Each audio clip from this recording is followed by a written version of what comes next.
Ким Аллахтан корко турган болсо, кандай проблема болбосун, кандай сыноо, кандай кыйынчылык болбосун, ошол сыноодон Алла өзү алып чыгат.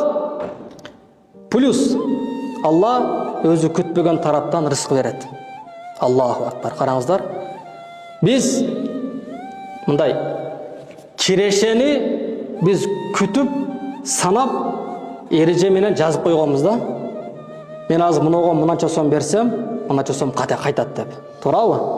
Же мынанча картошка эксем, күзүндө мынанча тонна алам деп. Же мынанча даруз эксем, мынанча алам деп, мындай рызкыны биз күтүп калганбыз да.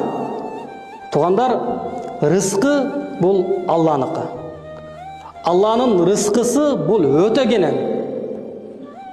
Биз чектеп койгонбуз Алланын рызкысынычы. Демек, Алла берем деген болсо, сиз күтпөгөн тараптан, сиз ойлобогон тараптан, сиз элестетпей, мындай акылыңыз жетпеген тараптан берип коет Алла Таалачы. Демек, ошондой рызкы келиш үчүн сиз Аллага тоокел кылып, Алладан чын жүрөктөн коркуш керек. Шарты ушул.